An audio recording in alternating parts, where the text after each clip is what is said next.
오늘 말씀은 시편 60편 1절부터 12절입니다. 하나님을 의지하고 용감하게 행하리니 라는 제목으로 우리가 함께 하나님의 말씀을 나누겠습니다. 하나님을 의지하고 용감하게 행하리니 라는 제목입니다. 이 시편 60편은 공동체의 그 도움을 요청하는 기도문으로 우리는 읽을 수가 있습니다. 이 표제를 보시면 다윗이 교훈하기 위하여 지은 믹담이라고 이제 표시가 되어 있습니다. 교훈하기 위하여 지은 믹담, 황금시, 돌에 새겨진 시 이런 뜻이죠. 그리고 두 번째는 인도자를 따라 수산 에둣에 맞춘 노래라고 되어 있습니다. 인도자를 따라 부른다라는 말은 이제 공동체가 부르는 예배 때 부르거나 특별한 상황에서 같이 부른 기도문이라고 우리가 생각할 수가 있고요. 수산에둣이라는 말은 이제 백합화라는 뜻입니다. 백합화라는 이름이 붙여진 어떤 곡조 또는 이제 음악의 장르로 불려지는 노래라는 그런 뜻으로 우리가 이해할 수 있고요. 세 번째 이야기가 이제 이 시편의 배경을 이야기를 하는데요. 다윗이 아람 나하라임과 아람 소바와 싸우는 중에 요담이 돌아와 에돔을 소금 골짜기에서 쳐서 12,000명을 죽인 때라고 되어 있습니다. 이 아람 나하라임과 아람 소바는 이제 북방에 있는 이스라엘의 북방에 있는 나라들입니다. 아람 나하라임이라는 말에서 우리가 느낄 수 있는 것이 아람 땅이죠. 아람 땅. 여기는 어디냐면은 유프라테스 티그리스 강이 있는 이 메소포타미아 지역에 있는 그런 땅입니다. 그곳과 전쟁하기 위해서 올라갔다는 거예요. 아람 소바라고 하는 곳은 중부 시리아 지역에 있는 왕국인데요. 그러니까 이제 이스라엘의 입장에서는 북방에 있는 나라들과의 전쟁이 이루어지고 있는 상황입니다. 이 사무엘하 8장과 역대상 18장에 나오는 다윗의 북방 정벌이 배경이 되어 있는 그런 상황입니다. 그때 이스라엘의 군대들은 이런 강적들과 싸우기 위해서 북방에 가 있는 상황입니다. 이스라엘은 비어 있어요. 그런 상황에서 에돔이 갑자기 공격을 해왔어요. 에돔이 공격을 해옵니다. 이때 아마 이스라엘은 참혹한 패배를 당하게 된 것 같아요. 비어있는 곳에 공격을 당했으니까 군사가 없으니까 이겨내지 못했겠죠. 그런 상황에서 다윗은 요압 장군을 먼저 보내게 됩니다. 그리고 그 뒤에 이어서 아비새 장군이 그리고 다윗이 가서 에돔을 정복하게 되는 상황입니다. 사무엘하 8장 13절은 다윗이 이 에돔을 쳤다라고 돼 있고 열왕기상 11장에는 요압이 역대상에는 아비새가 쳤다고 돼 있어요. 이 세 장군이 연합해 갖고 이제 공격을 했던 것 같습니다. 이렇게 함으로써 이 에돔을 정벌한 상황, 그 상황이 배경이 되어져 있습니다. 이 시의 내용을 보게 될 때는 승리한 상황이 아니고요. 에돔에 의해서 큰 피해를 입고 패배한 상황에서 에돔을 향해 싸우러 나아가는 장면에 부른 기도문이라고 우리가 볼 수가 있는 그런 상황입니다. 이 말씀을 통해서 우리가 또 하나님을 알아가는 시간이 되기를 바랍니다. 오늘 말씀을 통해서 하나님의 도우심과 인도하심을 배워가는 시간이 되고 그래서 우리의 삶 속에서 우리의 일 속에서 우리의 만남 속에서 우리의 현실 속에서 이 전쟁터와 같은 우리의 삶의 자리마다 승리로 바꾸는 승리하게 되는 은혜가 있는 그런 말씀 그런 날이 되기를 바랍니다. 자, 이스라엘은 하나의 큰 패배를 경험을 했습니다. 1절부터 3절에 보면 바로 이러한 고백으로 이 패배에 대한 표현들이 나타나게 됩니다. 하나님이여 주께서 우리를 버려 흩으셨고 분노하셨사오나 지금은 우리를 회복시키소서. 그러니까 얘기하는 거예요. 이스라엘이 패배한 그 사건은 하나님께서 이스라엘을 버리신 일, 흩으신 일, 분노하신 일의 결과라고 말을 하고 있죠. 그러나 지금은 우리를 회복시켜 달라라고 이야기하죠. 2절에 주께서 땅을 진동시키사 갈라지게 하셨사오니 그 틈을 기우소서 땅이 흔들림이니이다 라고 얘기를 해요. 이제 땅이 진동되어 갈라지는 그런 비유를 통해서 이스라엘이 그렇게 어려움을 패배를 당했다라고 하는 말을 하는 거죠. 3절입니다. 주께서 주의 백성에게 어려움을 보이시고 비틀거리게 하는 포도주를 우리에게 마시게 하셨나이다 라고 이야기해요.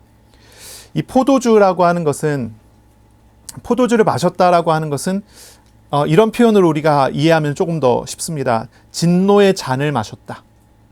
이스라엘이 하나님으로부터 진노의 잔을 마시게 된 상황.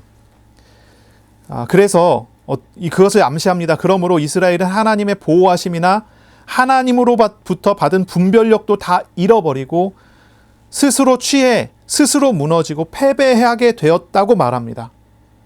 그래서 하나님의 도우심을 구하는 그런 상황입니다. 다윗은 이전에 이 패배가 분명한 하나님의 분노로 인한 패배이고 분별력도 다 잃어버리고 스스로 무너지는 패배였고 하나님의 진노의 잔을 마셔서 나타난 패배라고 말을 하는 거죠. 그러면서 다윗은 이 분노를 받은 백성이 회복되게 해달라고 기도합니다. 회복되게 해달라고 기도해요. 아마도 다윗이 패배 이후에 그리고 이 기도를 드리는 사이에 다윗과 이스라엘이 하나님의 분노 앞에서 돌이켜 하나님 앞에 회개하는 내용이 좀 생략되어 있는 것이 아닌가, 이런 우리가 생각을 해볼 수가 있어요. 하나님의 분노 앞에 이스라엘은 옷을 찢고 회개하고 하나님 우리를 도와주십시오라고 나아가는, 이것이 이제 구체적인 표현은 없지만 담겨져 있는 이 기도인 것입니다. 그러므로 이 다윗은 계속 이어서 기도합니다. 4절입니다. 주를 경외하는 자에게 깃발을 주시고 진리를 위하여 달게 하셨나이다. 셀라 그랬어요.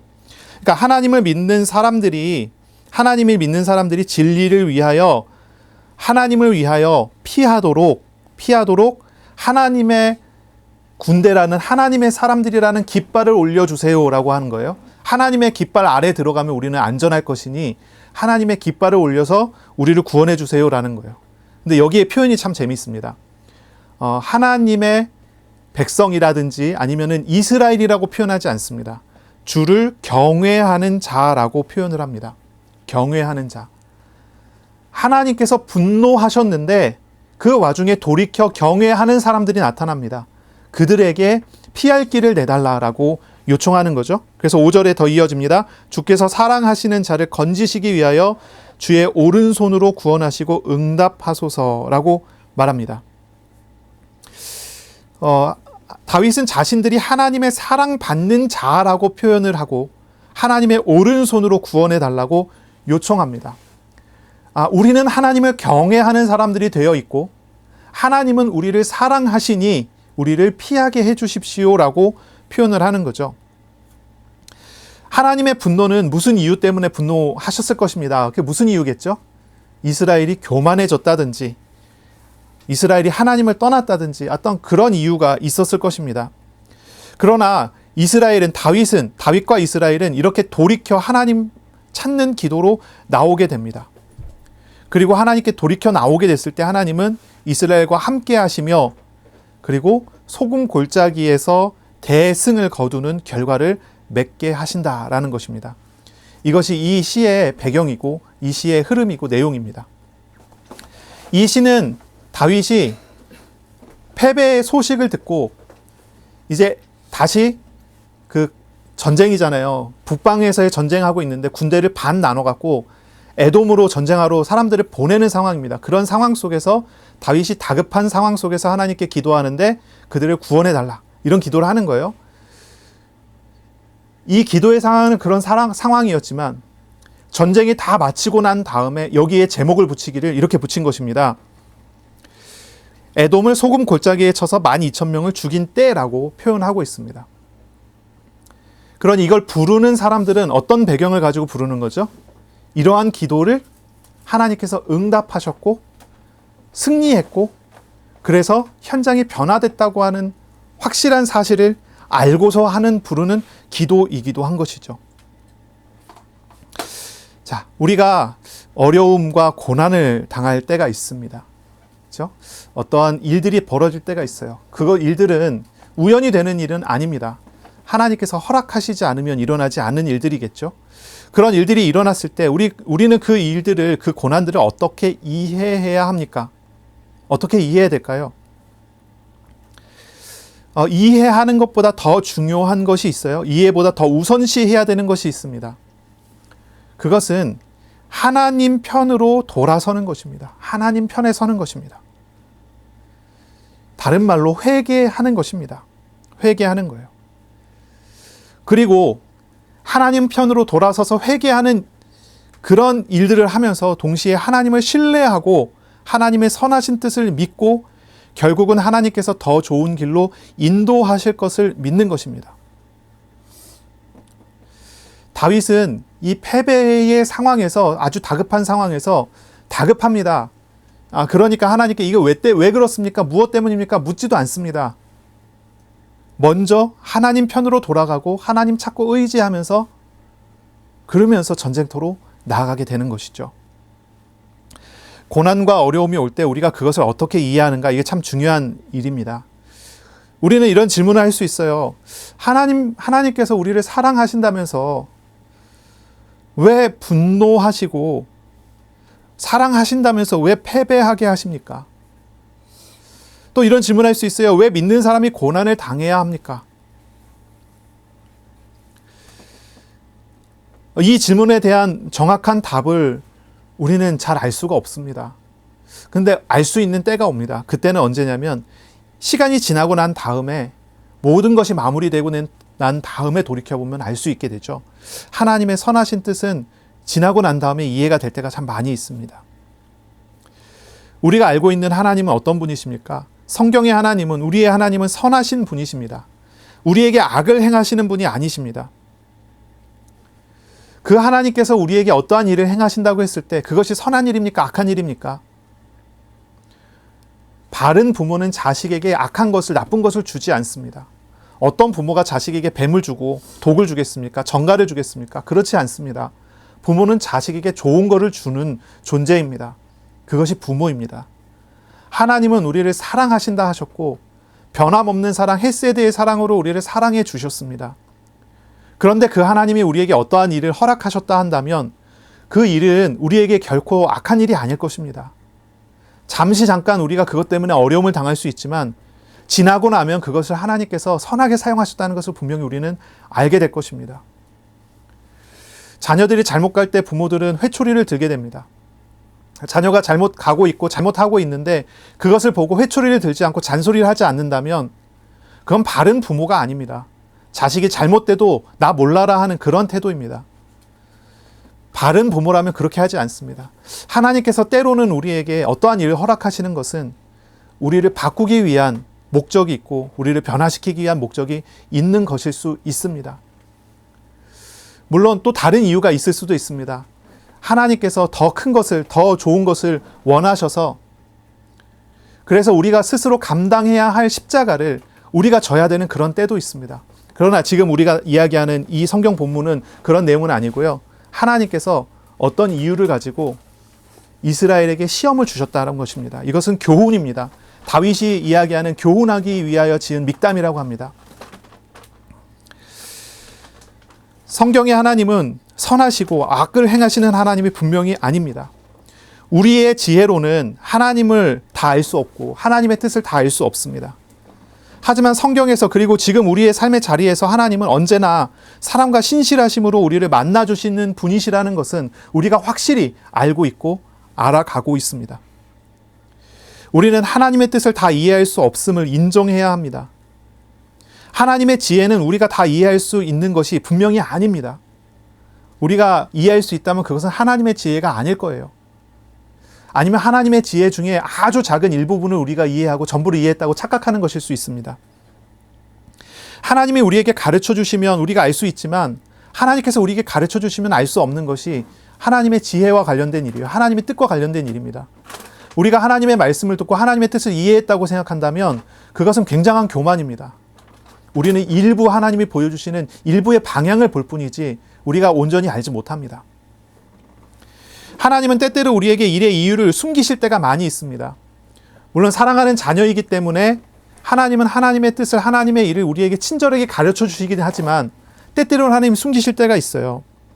그것은 아마도 우리가 결론을 알고 과정을 대충 거치는 것을 원하지 않으시기 때문일 것입니다. 과정이 중요하기 때문이에요. 과정이 참 중요합니다. 어떠한 시험이 왔을 때 그 시험의 결과가 어떻게 나타난다는 걸 안다면 그 과정 속에서 우리는 씨름을 하지 않을 것입니다. 그 과정 속에서 우리는 어떠한 우리의 모습을 바꾸기 위해서 발버둥 치지 않게 될 것입니다. 그러므로 하나님은 잠시 우리에게 그 하나님의 일하심을 숨기실 때가 있다는 것입니다. 하나님은 목적을 두고 일을 하십니다. 목적을 두고 일을 허락하십니다. 우리에게 일어나는 어떤 일에 대해서 하나님은 목적이 있으시기에 그것을 허락하시는 것입니다. 그리고 그 목적은 분명히 우리와 우리의 자녀들 그리고 제자들에게 일의 과정 속에서 얻어가게 될 선한 하나님의 열매를 맺는 것입니다. 어려움과 고난 속에서 참 성도는요, 하나님을 의지하는 사람입니다. 어려움과 고난 속에서 참 성도는 하나님을 의지하는 사람으로 살아가게 됩니다. 그래서 어려움과 고난 속에서 성도는 만나를 먹습니다. 하늘의 양식을 먹습니다. 이 과정 속에서 성도는 지식이 아니라 몸으로 자신이 하나님의 백성임을 알게 됩니다. 이스라엘이 바로 그런 과정을 거쳤죠. 40년이라고 하는 광야 생활을 통해서 이스라엘이 배운 것이 거기에 있습니다. 이들은 지식으로 하나님을 알았지만 광야 생활을 통해서 몸으로 하나님을 경험하는 은혜로 나아가게 됩니다. 이들은 실제로 이러한 축복을 받았습니다. 사막에 샘이 넘쳐 흐르는 비밀을 경험하게 됩니다. 사막에 샘이 넘쳐 흐른다 하면 무엇이 떠오릅니까? 그것이 바로 하나님의 나라입니다. 이것은 이스라엘이 경험한 것이고 오늘날 고난 중에 있는 모든 성도가 경험할 수 있는 복입니다. 사막 같은 곳에 샘이 넘쳐 흐른다니요. 아무것도 없고 메말라 있고 아무 데도 벗어날 길이 없어 보이는 그 자리에서 때마다 순간마다 하나님께서 필요를 채워가시며 응답하시는 그 응답을 누리게 됩니다. 고난은 바로 그러한 과정이 됩니다. 고난이 그런 과정이 됩니다. 사무엘하 8장에 보면 6절 뒤쪽에 보면 다윗은 어디로 가든지 여호와께서 이기게 하셨다라고 기록하고 있습니다. 다윗이 왕이 되고 난 다음에 본격적으로 전쟁터에 나가게 되는 거예요. 다윗이 원해서든 원하지 않아서든 그 나라는 정복 전쟁의 시대이기 때문에 강한 나라는 약한 나라를 침공하는 것이 당연한 시기였습니다. 다윗은 하나님께서 함께 하심으로 어느 곳에 가든지 항상 이기는 승리를 경험하고 있었습니다. 그러나 그 승리의 행진 중에서 한 번의 경험이 있습니다. 그것이 에돔과의 전쟁에서의 패배입니다. 바로 이 패배로 인해서 다윗은 그리고 이스라엘은 겸손해집니다. 겸손해져요. 계속 승리 중에 한 번의 패배를 경험한 것입니다. 그때 겸손해져요. 그때 말합니다. 진짜 주권자는 하나님이시라고 고백하는 것입니다. 이 시편 60편은 처음부터 끝까지 모든 것의 주권은 하나님께 있다라고 하는 고백이 계속 흘러가고 이어져 가고 있습니다. 특별히 이렇게 11절에는 이렇게까지 말합니다. 우리를 도와 대적을 치게 하소서. 사람의 구원은 헛됨입니다 라고 이야기를 해요. 사람의 힘으로는 할 수 없습니다. 하나님께서 도와주셔야 합니다라고 고백을 하는 거죠. 이 시편 60편 전반에 흐르는 정서는 하나님의 주권입니다. 하나님의 주권입니다. 하나님께서 패배하게 하셨고 그리고 또한 하나님께서 승리하게 하실 것이라는 고백. 그 가운데 하나님의 언약의 약속을 붙잡고 기도를 합니다. 이것이 시편 60편의 흐름이고 내용입니다. 사실 우리는 자세한 사정을 알 수는 없습니다. 이 패배는 여기에만 기록이 되어 있어요. 다른 성경에는 기록되어 있지 않습니다. 여기에만 기록이 되어 있어요. 그리고 이 안에는 아주 진한 다윗의 감정이 담겨져 있습니다. 자세한 사정을 알 수 없지만 다윗은 아주 겸손해졌습니다. 에돔과의 전쟁 그리고 그 이후에도 이 겸손함을 가지고 전쟁터에 나가게 된 것입니다. 한참 승리하고 있는 한 가운데 일어났었던 한 번의 패배, 이것이 다윗이 결국은 하나님이 세운 왕으로서 온전해지게 하는 하나의 방법이 됐을 것이라 우리는 그렇게 생각을 할 수가 있습니다. 고난을 당할 때 우리는 그것을 이해하기보다는 먼저 교만을 내려놓고 하나님께 돌아서서 하나님 편에 서는 것이 바른 과정이 될 것입니다. 이해는 하나님께 맡겨놓으세요. 먼저 하나님께로 돌이키는 것, 그것이 우리에게 가장 필요한 과정입니다. 하나님께로 돌이킬 때 하나님께서는, 지혜로우신 우리 하나님께서는 고난 중에라도 우리를 지키시고 우리를 인도해 주십니다. 자, 6절입니다. 하나님이 그의 거룩하심으로 말씀하시되 내가 뛰놀리라, 내가 세겜을 나누며 숫곳 골짜기를 측량하리라. 길르앗이 내 것이요 므낫세도 내 것이며 에브라임은 내 머리의 투구요 유다는 나의 규이며 모압은 나의 목욕통이라 에돔에는 나의 신발을 던지리라. 블레셋아 나로 말미암아 외치라 하셨도다. 이 6절에서 8절은요, 하나님께서 다윗에게 과거에 주셨던 약속입니다. 이게 이제 다른 이 내용 자체가 기록된 다른 성경은 없어요. 아마 다윗이 하나님과 개인적인 교제를 통해서 얻은 말씀이 아닌가, 우리가 이렇게 생각을 해볼 수 있는데, 과거에 하나님께서 다윗에게 주신 약속, 이 약속을 가지고 하나님께 간구합니다. 자, 6절 앞에 보면은 거룩하심으로라고 하는 말이 나오는데, 거룩하심으로라는 말은 다른 표현으로 얘기하면 성소에서, 이렇게 번역이 가능한 표현입니다. 하나님은 거룩하심으로, 거룩한 장소에서, 성소에서 다윗에게 말씀하십니다. 하나님의 말씀입니다. 내가 뛰놀리라. 하나님께서 뛰노신다고 합니다. 뛰어서 놀겠다. 이거는 아주 기뻐서 펄쩍 뛴다는 그런 의미입니다. 그냥 기뻐하는 정도가 아니라요, 너무 기뻐서 주체가 안 돼갖고 몸이 막 흔들흔들 춤을 추는 그런 상황이에요. 하나님께서 그렇게 하시겠대요. 하나님은 자기 백성을 돕는 일에 아주 큰 기쁨으로 행하실 것을 약속한 것입니다. 어떤 일을 행하십니까? 이렇게 말합니다. 내가 세겜을 나누며 숫곳 골짜기를 측량하리라. 이 세겜과 숫곳 골짜기는요, 이제 요단강을 중심으로 해서 동쪽 편의 대표, 서쪽 편의 대표라고 할 수가 있어요. 그래서 이스라엘 전역을 이야기하는 것입니다. 이스라엘 전역이에요. 그리고 세겜과 숫곳 골짜기를 이야기하고 7절에 바로 그 세겜에 있는 두 지파와, 세겜이라기보다는 동쪽 편에 있는 두 지파와 이제 서쪽 편에 있는 두 지파를 이야기를 합니다. 그래서 길르앗과 므낫세, 에브라임과 유다를 말합니다. 하나님께서 하실 일을 이야기하는데요. 하나님 펄쩍 뛰면서 어떤 일을 하시겠다고 이야기하는데요. 무슨 일입니까? 이스라엘을 하나님께서 다스리시겠다는 거예요. 이스라엘을 다스리겠다. 길르앗을 통해서, 므낫세를 통해서, 에브라임을 통해서, 유다를 통해서 다스리겠다. 요단강 동쪽 편에 있는 대표 지파 두 개와 요단강 서쪽 편에 있는 대표 지파 두 개를 이야기를 하면서 하나님께서 기뻐서 뛰노는데, 그 뛰노는 것은 이 이스라엘 요단강 동서편에 있는 모든 땅을 하나님께서 온전히 다스리겠다라고 말하는 거예요. 그리고 8절에 이야기하면서, 8절은 뭘 이야기하냐면 이제 그 이스라엘 있죠. 이스라엘 주변에 있는 나라들을 표현합니다. 이스라엘 주변 나라들입니다. 모압과 에돔과 블레셋이 여기서 이야기됩니다. 모압과 에돔과 블레셋은 이스라엘을 둘러싼 나라들이고요. 우리가 이제 뭐 나중에 그 선지서 같은 거를 읽어보면은 거기에 많이 이제 표현이 되는데, 뭐라고 표현되냐면 이 나라들은요, 교만하다라고 표현하는 그런 나라들입니다. 하나님께서 보셨을 때 교만하다. 교만하다는 표현은 하나님을 대적하고 스스로가 높아지고 이스라엘을 공격하는 그런 나라들이라는 그런 표현이겠죠. 이들은 모두 다윗의 전쟁 상대들입니다. 그런데 하나님께서 이렇게 말합니다. 그들을 어떻게 쓰겠다? 그들을 시종처럼 쓰겠다라고 말합니다. 8절에 보면 모압은 나의 목욕통이라. 목욕통처럼 하나님께서 사용하겠대요. 모압 나라를 목욕물을 받는 위치로 낮추겠다. 이렇게 얘기합니다. 에돔은 나의 신발을 던지리라. 신발을 던졌을 때 그 신발을 주워오는 위치로 바꾸겠다. 이런 얘기죠. 그리고 블레셋아 나로 말미암아 외치라 하셨도다 했어요.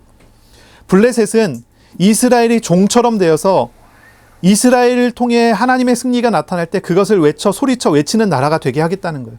그러니까 이웃 나라들이 이스라엘의 속국이 되게 하신다는 말씀을 여기서 하는 거예요. 다윗은 하나님과의 교제 속에서 바로 이러한 메시지를 들었어요. 다윗을 통해서 요단강 동쪽 서쪽 편을 하나님께서 다스릴 것이고, 그리고 다윗과 함께 그것을 다스리는 것에 하나님은 아주 기뻐 뛰놀 것이며, 그러면 이웃 나라들을 정복하는 것, 정벌하는 것도 그렇게 하겠다라고 하나님 말씀하셨다는 거죠. 그리고 다윗은 이 말씀을 꽉 붙잡습니다. 그리고 이 말씀을 가지고 하나님께 기도합니다. 하나님 이렇게 말씀하지 않으셨습니까? 그렇다면 이 말씀하신 대로 응답해 주십시오. 전쟁터에 나가면서 그 얘기를 하는 거예요. 그 기도를 하는 거예요. 이 말씀 안에는 무엇이 있습니까? 이 말씀 안에는 하나님의 감정이 있습니다. 기쁨이라고 하는 감정. 다윗을 기뻐하고 다윗 왕국을 기뻐하는 하나님의 감정이 있습니다. 여기에는 하나님의 생각이 있습니다. 하나님의 생각, 하나님께서 어떠한 일을 계획하신 그 계획을 분명히 이야기하십니다. 그리고 여기에는 하나님의 의지가 있습니다. 그렇게 하고야 말겠다고 하는 하나님의 의지가 있습니다. 다윗은 바로 이 말씀을 붙잡고 그리고 이 말씀하신 하나님을 찾고 있습니다. 그 말씀하신 하나님을 구하는 것입니다. 우리가 위기 중에 어려움 중에 기도할 때 무엇을 붙잡고 기도합니까? 다윗은 이렇게 말씀을 붙잡고 기도하고 하나님의 약속을 의지해서 기도합니다. 이것이 우리의 하나의 기도의 모범이라고 할 수가 있겠죠. 이사야서 40장 6절에는 이렇게 말합니다. 모든 육체는 풀이요 그의 모든 아름다움은 들의 꽃과 같으니. 이사야 40장 8절에는 이렇게 말합니다. 풀은 마르고 꽃은 시드나 우리 하나님의 말씀은 영원히 서리라 하라. 사람의 마음은 쉽게 흔들리고 무너집니다. 환경에 따라서 상황에 따라서 우리는 너무나 쉽게 휘둘리기 마련입니다. 그러나 하나님의 나라에 이르기까지 우리를 흔들림 없이 길 가게 하는 것은 하나님입니다. 하나님의 말씀입니다. 우리에게 말씀하시고 그 말씀을 이루시는 하나님은 우리가 흔들릴지라도 결국은 그 자리에 설 수 있도록 우리를 이끌어 가십니다. 하나님은 영원히 변하지 않습니다. 다윗이 큰 흔들림, 이스라엘 나라의 큰 흔들림을 다윗은 경험했고 이스라엘이 경험했습니다. 그러나 변하지 않는 영원한 말씀을 붙잡고 있는 것입니다. 그리고 그 말씀을 따라 기도하죠. 다윗은 하나님의 약속을 의지하고 말씀하시는 하나님을 의지하고 동행합니다. 또한 지금도 말씀하시는 하나님은 우리와 동행하시면서 말씀대로 우리를 약속하신 그 자리에 서도록 이끌어 가시게 될 것입니다. 우리를 향하신 하나님의 말씀을 우리는 묵상해야 할 것입니다. 그리고 말씀을 기억해야 할 것입니다. 하나님은 예수 그리스도의 이름으로 십자가를 짊어지신 예수 그리스도의 이름으로 우리와 언약을 맺어 주셨습니다. 예수 그리스도를 영접한 우리는 하나님의 백성입니다. 하나님의 자녀입니다. 하나님은 나의 하나님이시고 우리의 아버지 하나님이 되셨습니다. 요한복음 1장 12절에 영접하는 자 곧 그 이름을 믿는 자에게는 하나님의 자녀가 되는 권세를 주셨으니 라고 이야기하고 있습니다. 구약 내내 하나님은 이스라엘과 언약을 맺으셨습니다. 하나님은 이렇게 이야기하셨습니다. 언약 말씀을 율법을 갖다 두고 말씀하십니다. 이것을 지키겠다고 약속하면 너희가 내 백성이 되고 나는 너희의 하나님이 되리라. 그리고 그 모든 약속, 그 모든 언약, 율법을 다 짊어지시고 온전히 이루신 예수께서 오셔서 바로 그 언약의 성취로 우리에게 은혜를 베풀어 주신 것입니다. 우리가 십자가의 예수님, 언약을 이루신 예수님을 영접하여 믿을 때 우리는 하나님의 백성이 됩니다. 하나님의 자녀가 됩니다. 하나님은 우리 아버지가 되십니다. 하나님은 우리에게 날마다 이제 말씀하시고 그 말씀을 이루어 가십니다. 우리가 말씀을 묵상할 때 말씀하신 대로 우리의 삶에 일하시는 하나님을 우리는 언제나 경험할 수 있습니다. 하나님은 약속하신 것을 반드시 이루시는 하나님이십니다. 또한 하나님은 땅끝까지 동행하시며 온 세계 교회를 통해 온 세계에 증인될 만큼 놀라운 은혜를 우리들의 삶에 베풀어 주실 것입니다. 그러므로 우리가 무엇을 의지합니까? 말씀하신 하나님을 의지할 때 우리는 참된 길에 서게 됩니다. 참된 응답 속에 나아가게 됩니다. 이러한 삶으로 우리는 나아가야 할 것입니다. 하나님의 말씀을 붙잡는 것, 하나님의 말씀을 의지하는 것, 말씀하신 하나님과 동행하는 삶을 사는 것, 이것이 우리가 나아가야 할 길이고 내용이 될 것입니다. 9절부터 12절의 말씀입니다. 9절입니다. 누가 나를 이끌어 견고한 성에 들이며 누가 나를 에돔의 인도할까? 이렇게 질문입니다. 이 에돔이라고 하는 성은요, 난공불락의 성벽을 갖춘 나라로 이제 고대 시대에 알려져 있었습니다. 쉽지 않은 그런 싸움을 이제 하러 나가는 것입니다. 이 에돔과의 전쟁을 앞두고 하나님께 호소합니다. 저 견고한 성, 저 성을 바라보며 저기에 누가 우리를 드릴 수 있습니까? 누가 나를 에돔에 인도할 수 있습니까? 라고 질문을 하는 거예요. 이스라엘을 패배하게 한 나라와의 전쟁을 앞둔 상황에서 호소하는 것입니다. 그리고 스스로 답합니다. 10절 11절입니다.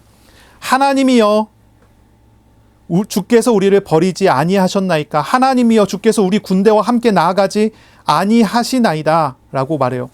이게 이제 번역이 어렵죠. 이걸 조금 이제 우리가 이해하기 쉽게 얘기하면 이렇게 이야기할 수 있습니다. 하나님 우리를 버리십니까? 어찌 우리의 군대와 함께 나아가지 아니하십니까?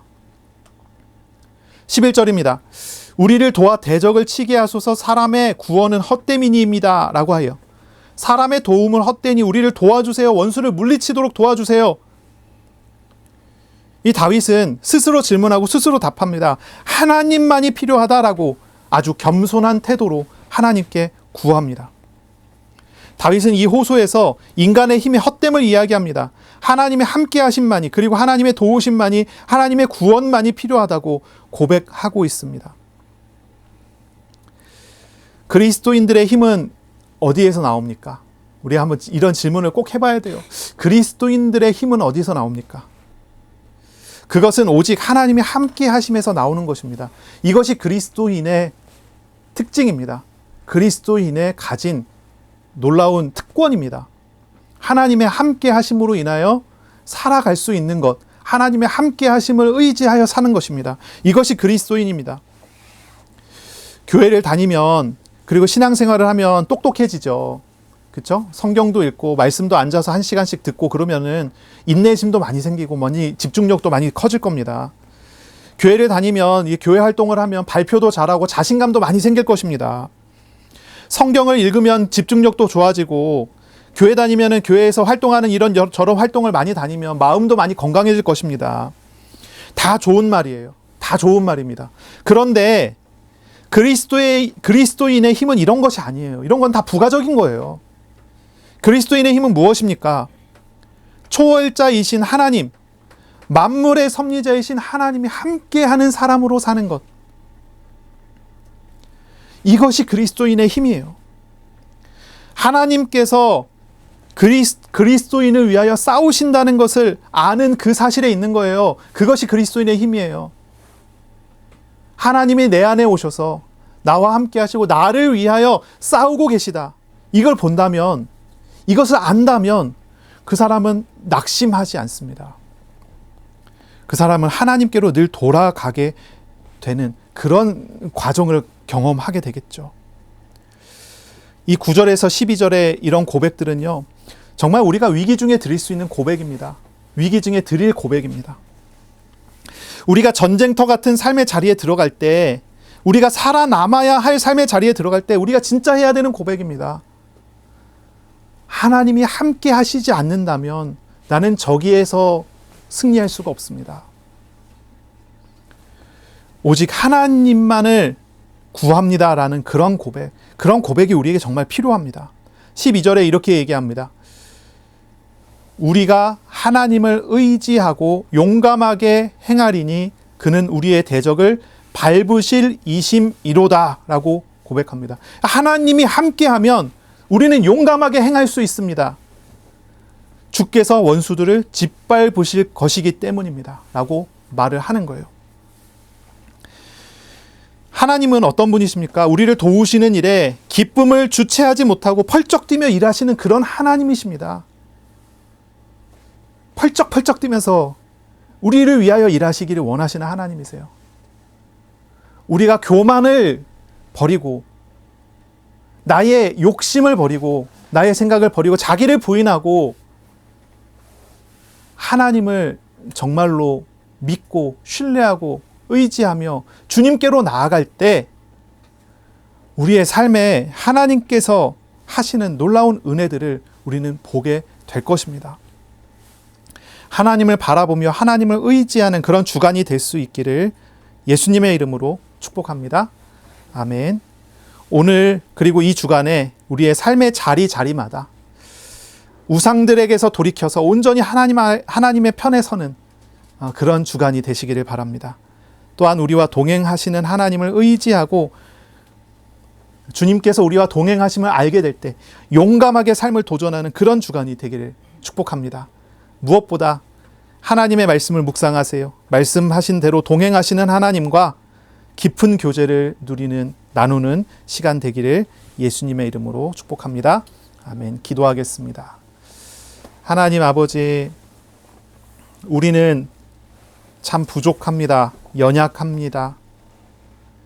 우리의 삶의 자리, 전쟁터와 같은 현장에서 우리는 스스로 살아남을 수가 없는 그러한 존재임을 고백합니다. 그러나 주님 우리와 함께 하심으로 우리가 있는 모든 삶의 자리마다 우리는 승리할 수 있는 존재임을 또한 알게 되었습니다. 주님, 우리 마음에 오신 하나님이 어떤 분인지 알아갈 수 있도록 우리들의 마음과 우리들의 생각과 우리들의 삶에 역사하여 주시옵소서. 주님을 인격적으로 알고 교제하며 주님과 동행하는 삶을 살아가는 주간 되도록 복을 내려 주옵소서. 우리의 대적은 크고 견고한 성을 가지고 있습니다. 그러나 그러한 현장마다 하나님 함께 하시면 모든 것이 변화되어지며 승리의 깃발을 꽂게 되어주는 줄을 믿습니다.